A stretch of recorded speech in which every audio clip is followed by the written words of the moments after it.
Hello, everybody. Welcome back to the middle of the order. Let's get into another DOP. It's Friday, March 14th, which means we are just a short amount of sleeps left away from the Tokyo series and the official start to the season. Dodgers and Cubs, that is next week, Tuesday and Wednesday morning for me at like 6 a.m. So we'll have to wake up pretty early for those games. I am plenty excited for that, though. Also excited because today is MLB The Show debut day for early access, so you know what I'm going to be doing after this is all said and done. So very exciting stuff for today and for the world of baseball, as we are now pretty much the halfway point of March. You know, baseball's on the horizon. It's great. I love it. So excited. We have our fifth DOP division outlook and predictions today, and we're talking about the AL Central, which means if you missed the AL East, the NL East, NL Central, AL West, all four of those have already been done. You can check them out on the channel, whether you're listening to on Spotify, Apple Music, YouTube. You can find those episodes there. If you're looking for the NL West, you want to hear me talk about the Dodgers and the Padres and the Diamondbacks and the Giants and the Rockies, and I don't know why I listed all five, because if you're listening to this, you know who the NL West is. But that one comes out on Monday, the last one. So if you're looking for that one, be sure to come back on Monday for the NL West. So with that all being said, and that's all the housekeeping I've got, let's dive on in and start talking about these teams. And starting it off, we've got the division champions from last year, your Cleveland Guardians. How about that? What a season Cleveland had. They finished 92-69. They were 21st in starter ERA, but they made up for that by being first in relief ERA. They finished 14th in runs. They made it to the ALDS as the 2 seed. How about it? They beat their divisional team here in the Tigers 3-2 in a very close ALDS. What a series that one was. And they headed to the ALCS to face the Yankees, but they were no match for the likes of Judge and Soto. They fall 4-1 to them in the ALCS, and that's where their postseason ended. They lost a couple of important names, though. They lost Matthew Boyd, Alex Cobb, no longer there, James Karinchak, Eli Morgan, Andres Jimenez, Nick Sandlin, Josh Naylor, Miles Straw, and they also lost Spencer Horwitz. They also added Spencer Horwitz for a short amount of time. They traded for him and then flipped him to Pittsburgh. But besides that, they also brought in John Means, Jacob Junis, Paul Sewald. They bring back fan favorite Carlos Santana back to the Guardians, Luis L. Ortiz, and some other notable prospects. They also retained Shane Bieber and Austin Hedges, who were both on the market, both of them heading back to Cleveland. So overall, a nice overhaul of players there, more on the bullpen end and the pitching end, but, they have a nice lineup. But before we go over that, we've got the rotation, which is as followed right now. Tanner Bybee, the ace of that staff, Ben Lively, Gavin Williams, the top prospect, Luis L. Ortiz, and Tristan McKenzie in the 5-hole right now. The lineup: Stephen Kwan, not lefty specialist, left fielder, but he is a hitter. He's like the Luis Arias of the outfield in my mind. He's batting first in the Guardians lineup. Then you've got the most underrated man in baseball, Jose Ramirez, the third baseman. He almost had a 40-40 season last year. That's how good he was, and he's not getting talked about enough. Then you got my guy, Kyle Manzardo. Love him. He's the DH batting third. Carlos Santana plays first base batting fourth. Then Lane Thomas, a hero last year in the postseason, center fielder, bats fifth. Will Brennan in right field batting sixth. And then Bo Naylor, the catcher, without his brother. He bats seventh now. Gabriel Arias is the second baseman batting eighth. And then Brian Rocchio, the shortstop, bats ninth.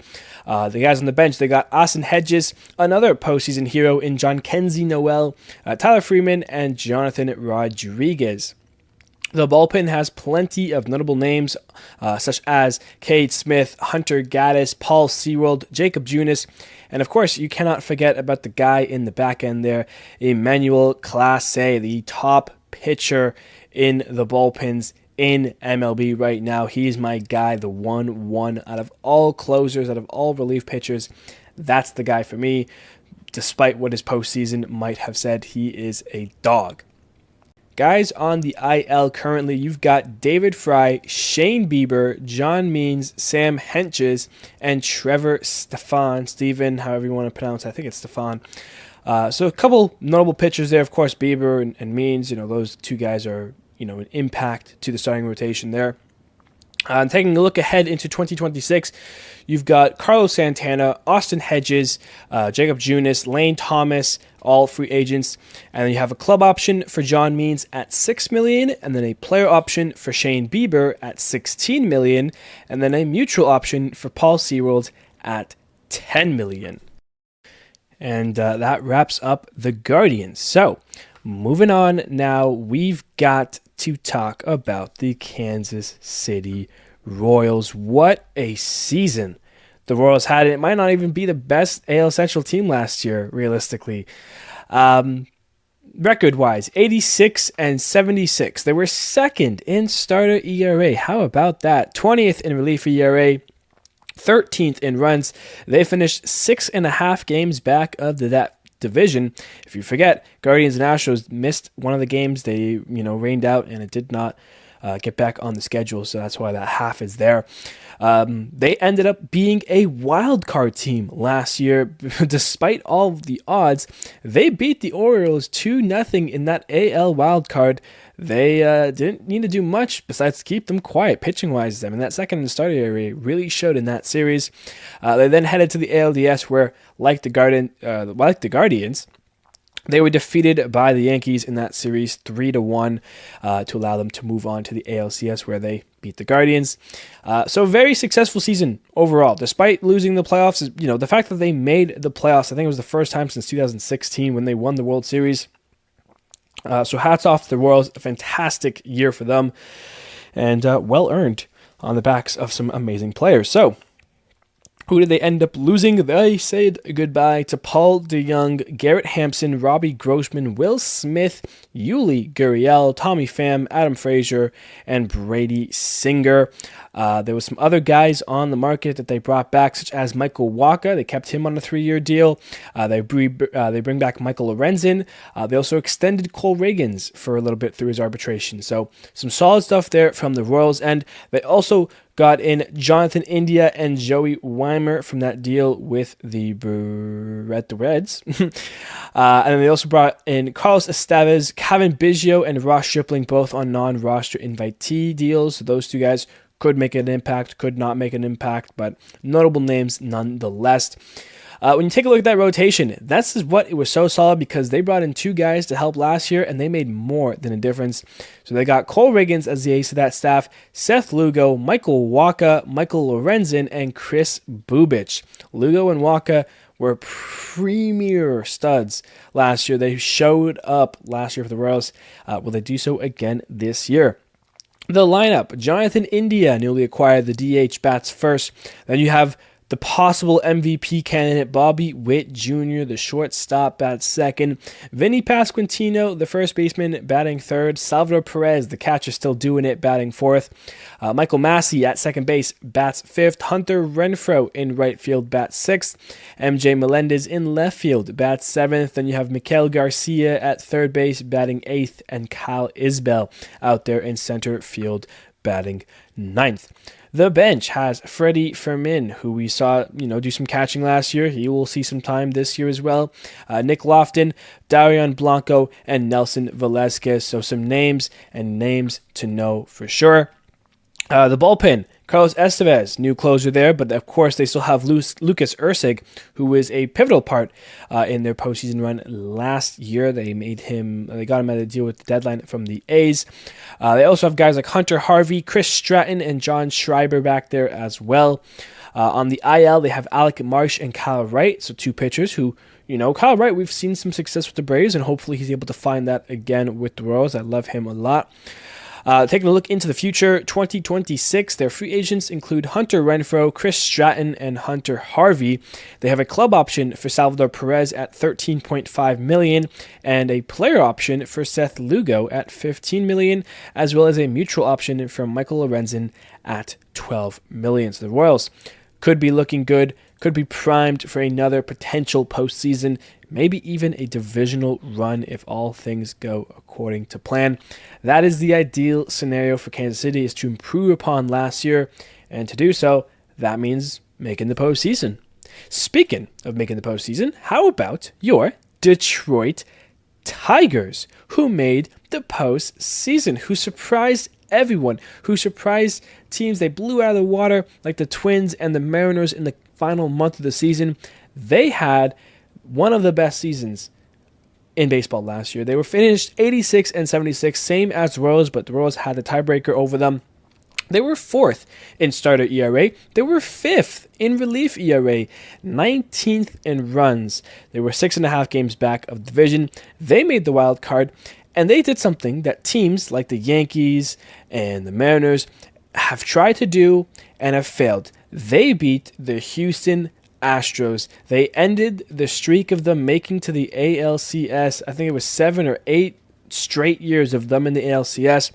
They lose in the wild card, not only even winning a game. The Tigers beat them 2-0 in that series. Impressive stuff there. They then headed to the ALDS, where they lost to the Guardians, as we mentioned earlier, 3-2. An incredible series that was. A lucky hit on Lane Thomas on Tarik Skubal. That grand slam in Game 5 kind of made the difference. But of course, the Tigers are a young team. They've got so much young talent, so much so that they only they only ended up losing one guy, Alex Fado, and even him is questionable. Of course, they have a couple of minor league guys that dropped and picked up kind of thing. But for notable names, he's the only notable name that I saw that was just like, oh, he's not on the team anymore. So they retain all of the talent they had going into the season last year. Now they still have it this year. And they're bringing in some guys. They bring in Alex Cobb. They bring in Gleyber Torres, Tommy Kahnle, Jack Flaherty is back with the Tigers, John Brebbia, Jose Urquidy, and then they have Andrew Chafin on a non-roster invitee deal. He's been a Tiger before. He's back there as well. So all that talent coming in, only one guy getting lost. Tigers are looking good. The rotation, Tarik Skubal, the Cy Young Triple Crown winner on the AL side. He's a bona fide ace. You got Jack Flaherty, Reese Olson, Casey Mize, and Kenta Maeda. So some guys there and some guys who need to step up there as well. The lineup has Gleyber Torres at second base, batting leadoff. Kerry Carpenter in right field, bats second. Riley Green, the left fielder, bats third. Spencer Torkelson, listed as the DH, batting fourth. Colt Keith, first baseman, batting fifth. Trey Sweeney out there in shortstop, batting sixth. Wenzel Perez in center field, batting seventh. Jace Young, the third baseman, bats eighth. And then Jake Rogers, catcher, batting ninth. Which leaves you with the bench of Dylan Dingler, Javi Baez, Andy Ibanez, and Zach McKinstry. So some names there. Of course, Javi Baez, that's going to be, the Tigers, as much talent as they have, they're also filled with a lot of question marks. So we'll be getting into them shortly here. The bullpen, Jason Foley, he had a fantastic season last year in my mind. I mean, to be fair, the way AJ Hinch used the bullpen, used the rotation, like allowing, the openers and doing all sorts of things, that's why their ERAs were so low, 5th and 4th in MLB. But yes, Foley, Andrew Chafin's listed as a non-roster invitee deal as well. Tyler Holton, Tommy Kahnle, Will Vest, got to learn that name last year because of how good he was in the postseason. John Brebbia, Bro Brisk, so a lot of notable names there from the Tigers' pen, and their pitching just seems to figure it out. So now it's up to the offense, I guess. Take a look at the IL listed. You got Parker Meadows, Matt Vierling, Alex Cobb, Alex Lang, and Jose Urquidy. So some definite notable guys for not only the offense, but also the pitching staff. So hopefully the Tigers can get those guys healthy and get them ready as soon as they can for 2025. And like I said earlier, with being such a young team, there isn't really a lot of free agents. So when you look ahead to 2026, it's basically a lot of the guys they signed this year on one-year deals, such as Alex Cobb, Gleyber Torres, Kenta Maeda, Tommy Kahnle. Those four guys, all free agents next year. They have a club option for Brebbia for $4 million and Urquidy for $4 million. So if they want to extend any of those guys, and then Jack Flaherty has a player option. Right now it sits at $10 million, but if he's healthy and can make at least 15 starts, that $10 million will become $20 million. So decisions for Jack Flaherty, and it all depends on how well he pitches, how well the Tigers play. Remember, the Tigers thought they were dead in the water. They traded Flaherty to the Dodgers. they got hot after doing so and made the postseason. So I mean, who would have thought? Like, what happens if they kept Jack Flaherty at the deadline last year and then made the postseason? But then again, part of the deal they got back was Trey Sweeney, and he played a role in helping them get to the postseason, had a couple of nice games for them. So always the what ifs of baseball, but that is what your Detroit Tigers are looking like for 2025. Potentially high hopes. Believe it or not, the Detroit Tigers, high hopes. And finally, how good will that be? Moving on, someone with not high hopes after last year, after a catastrophic downfall in my mind, the Minnesota Twins. They were primed to get a wild card spot with the way that teams in the AL East were playing and the way that teams in the AL West were playing. Like, they had a wild card pretty much gift wrapped and placed at their doorstep, and then they tripped, fell on it, smashed their head into a door, and allowed the Royals and Tigers to come into the wild card instead of them. It was crazy stuff. They finished 82-80, so only one game above 500. They were 22nd in starter ERA, 19th in relief ERA, 10th in runs. They finished 10.5 games back of the division and 4 games back of the wild card.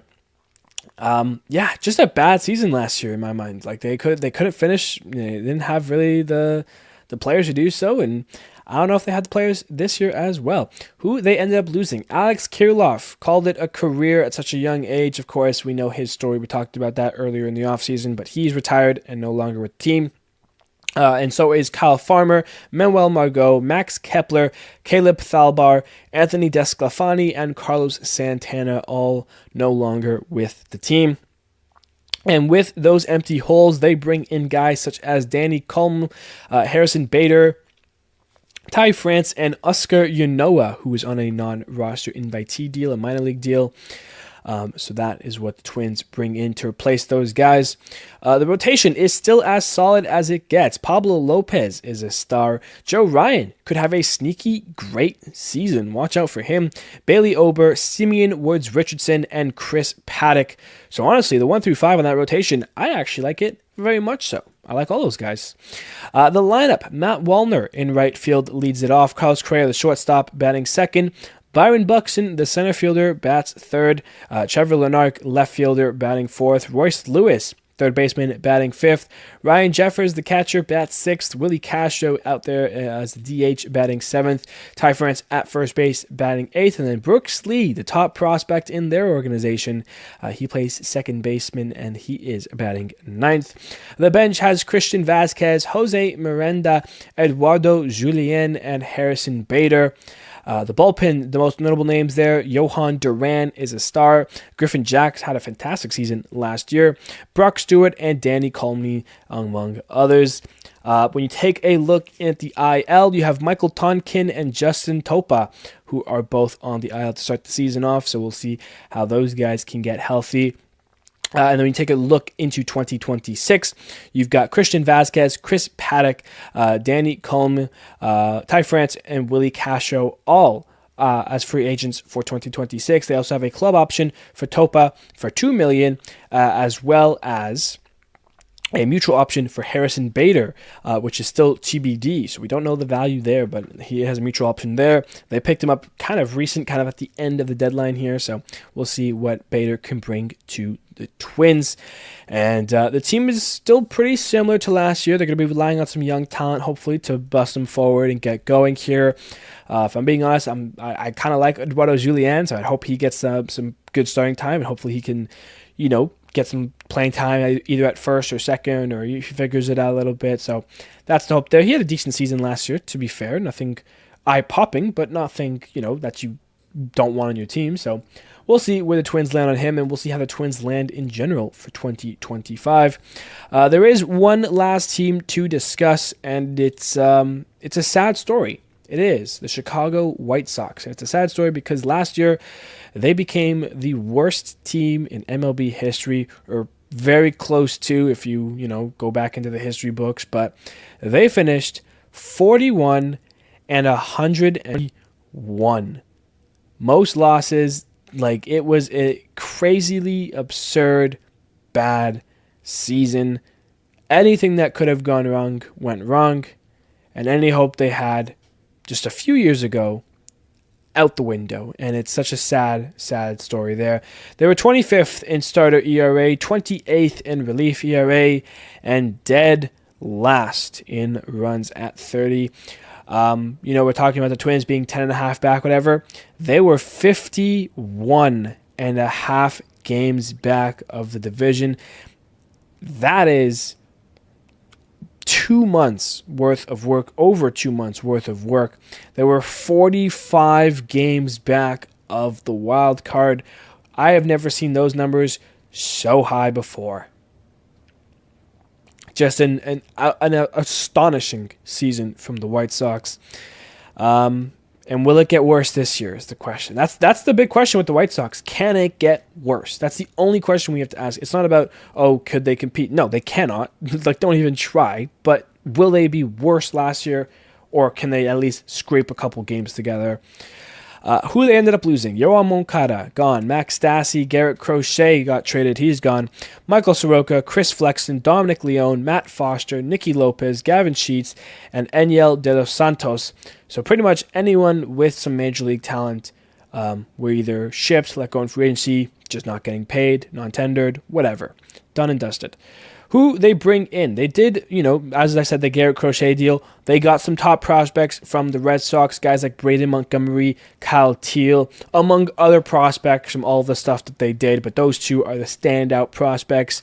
Matt Thaiss, Tyler Gilbert, one-time no-hitter with Diamondbacks. Penn Murphy, Austin Slater, Mike Tauchman, Bryce Wilson, Josh Rojas, Martin Perez, Michael A. Taylor on a deal there. And then a bunch of fun, notable guys on minor league deals and non-roster invitee deals which would honestly make the season a lot more fun for fans and for White Sox fans. Guys like Joey Gallo, James Karinchuk, Travis Jankowski, Brandon Jury, Bobby Dalbec, Nick Maton, Omar Narvaez, among others. But those guys are major league names and major league talent. So, let's give them a chance. Hopefully they can make the opening day roster, and they can have some fun with that, because that White Sox team is going to need some fun to stay anywhere relevant in 2025. The rotation, well, they signed Martin Perez, and he is now the ace of that staff, so he's up there in the rotation. They also have Jonathan Cannon, Davis Martin, Sean Burke, and Bryce Wilson. So there's your rotation. The lineup: Mike Tauchman in right field, Luis Robert Jr. in center field, Andrew Vaughn bats third. He's the first baseman. They have Brandon Drury listed, DH, as a non-roster invitee deal. Josh Rojas, the shortstop, batting fifth. Miguel Vargas, the third baseman, bats sixth. Lenyon Sosa, the second baseman, he bats seventh.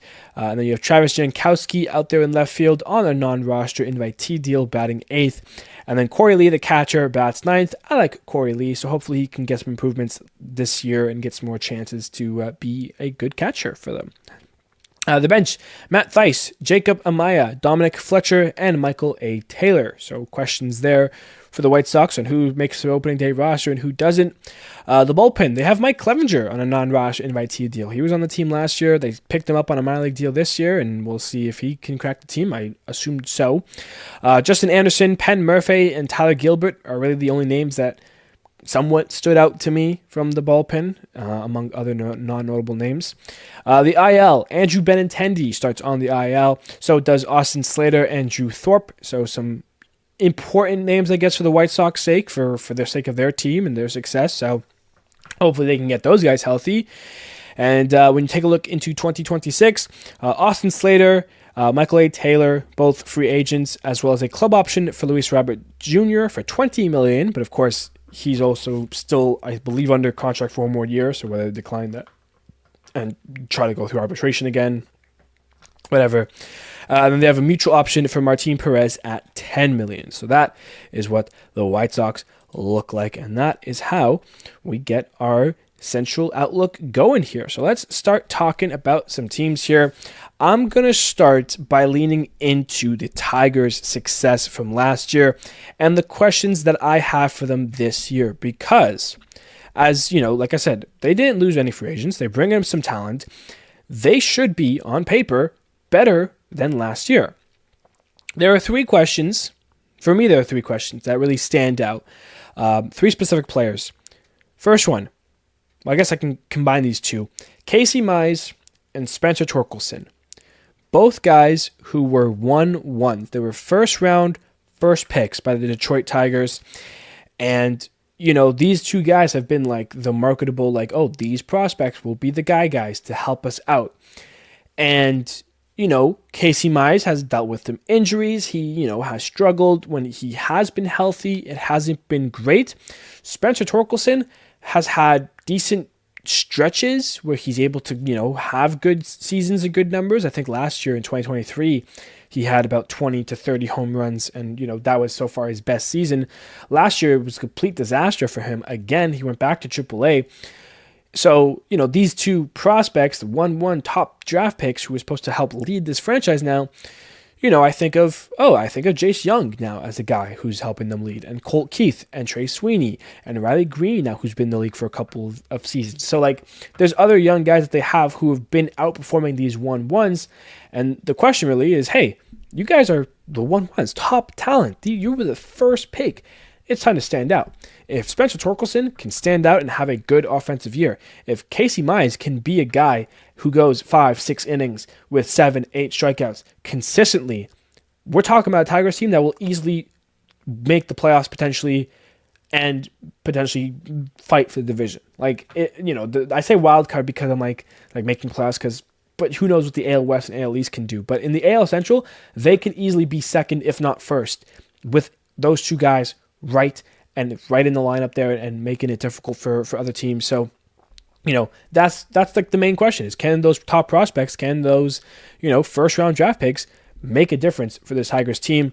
Guys who are going to make the difference. Tarik Skubal, Riley Green, guys who will come out and have good seasons. I think Kerry Carpenter needs to be in the lineup every day. He needs to focus on hitting the left-handers so he can be in the lineup every day.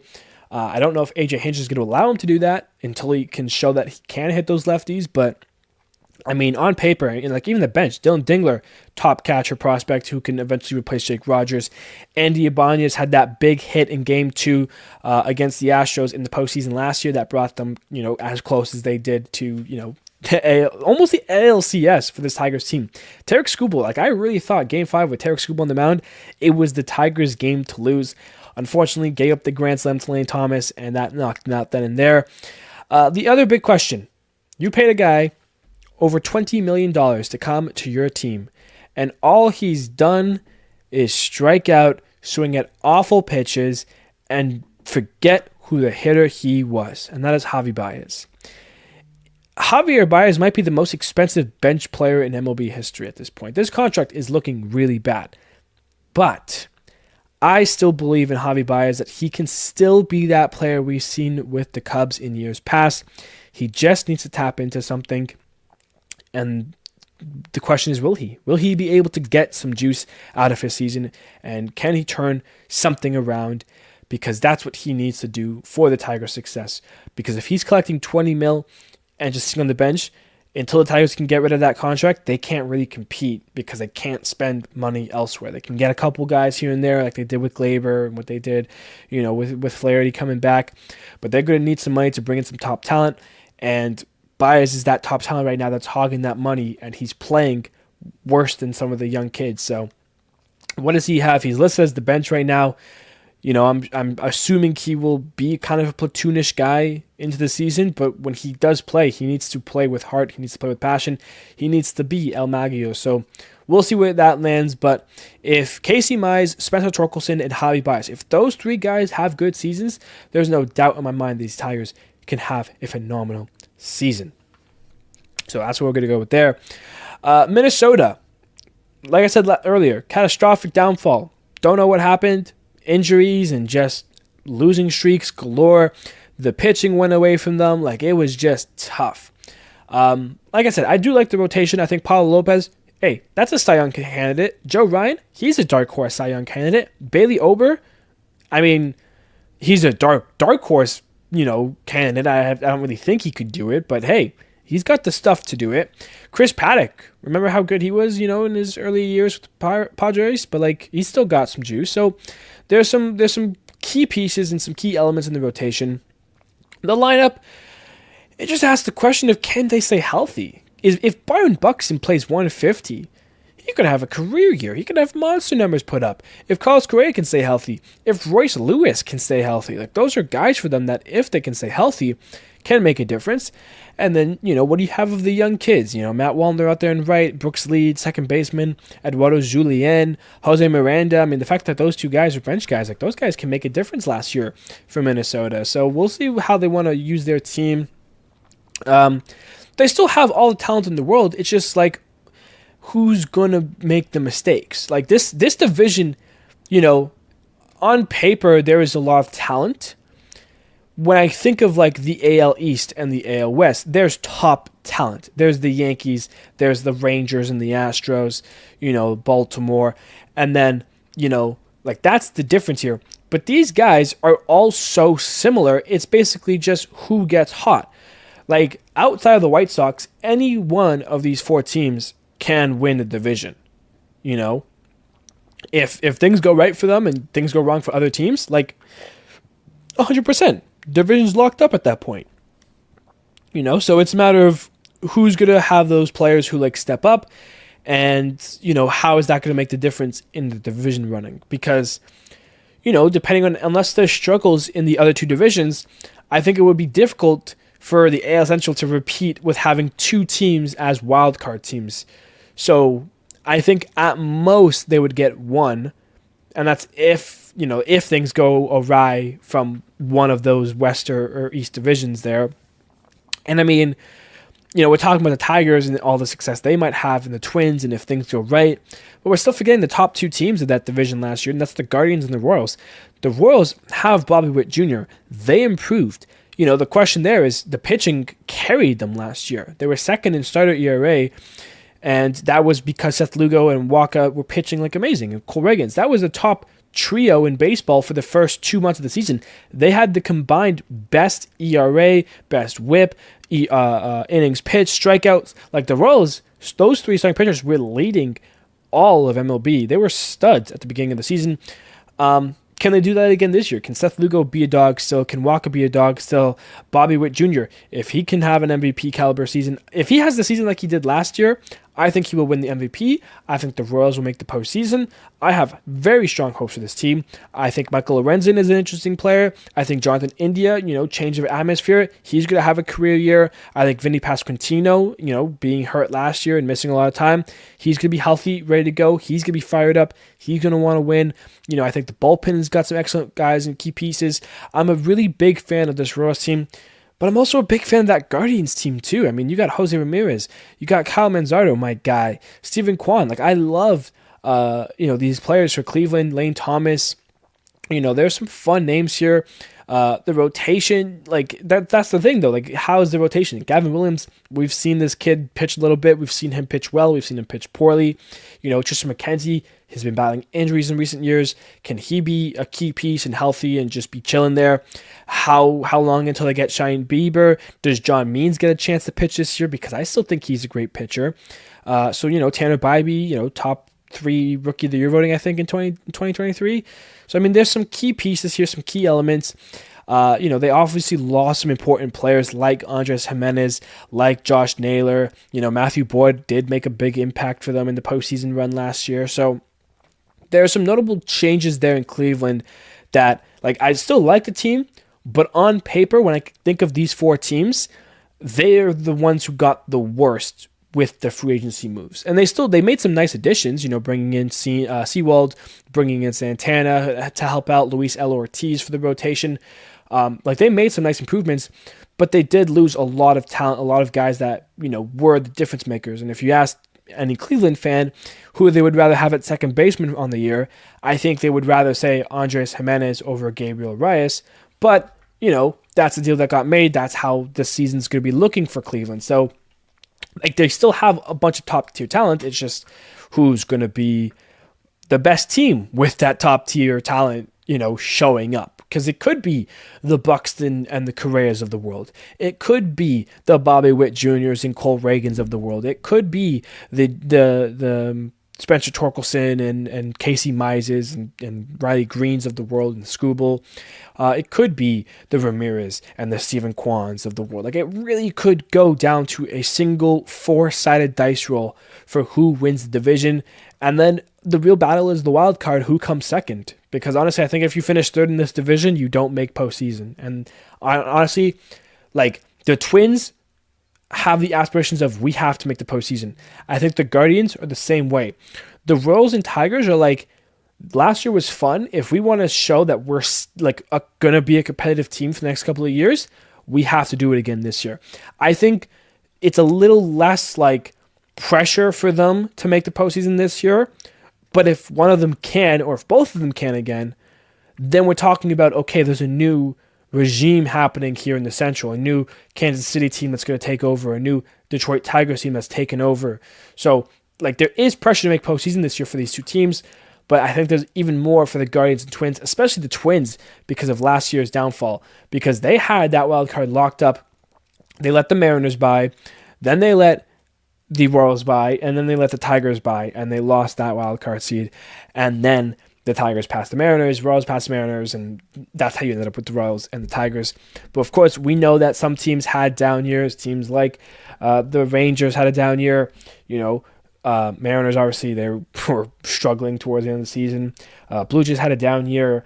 Boston, they were we knew they were having a down year, but they got a lot better this year. So when I think of you take away, let's say, the Yankees and the Astros, right? Let's just say the division winners.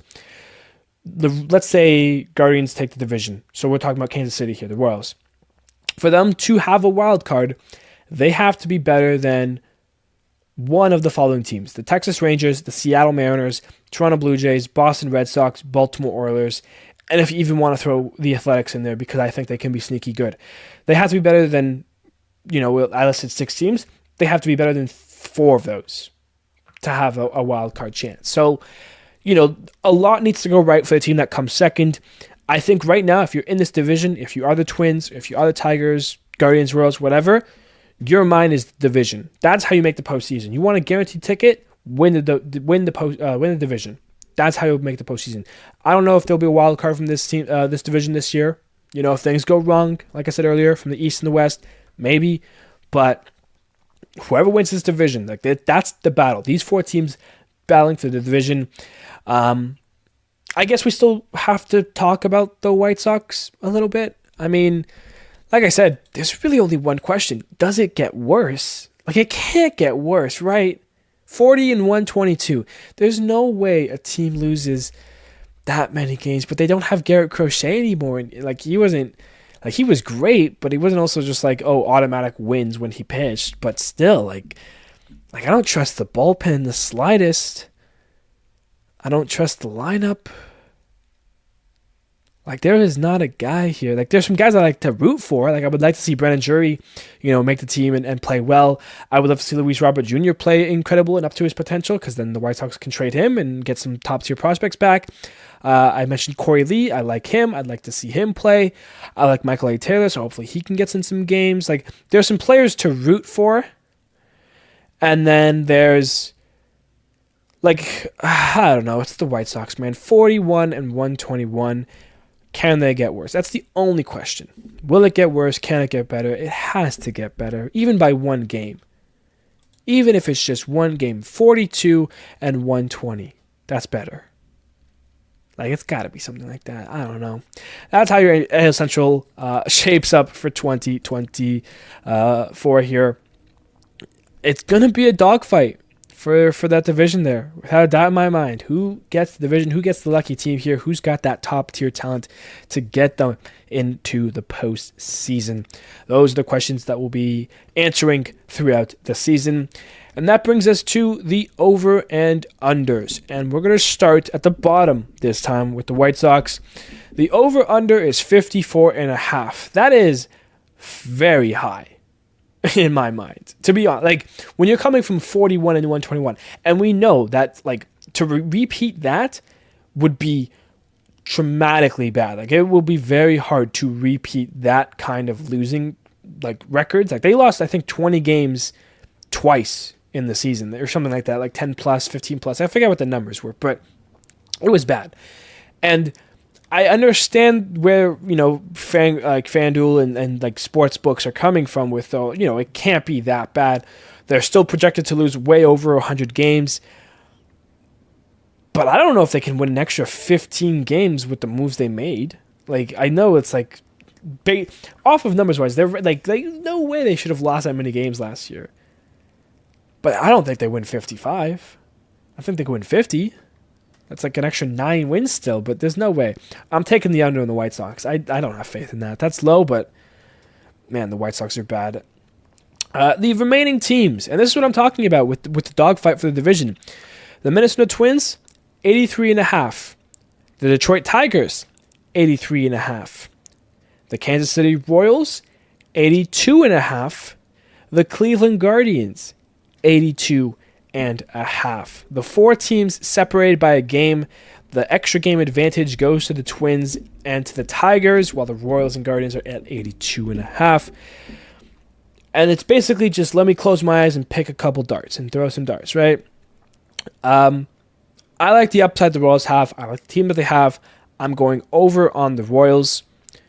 Minnesota, the moves that they made, like, maybe it's a better season, but I'm going to take the under on Minnesota. The Tigers, the upside is there. The young talent, can Javi Baez be Javi Baez? Very difficult.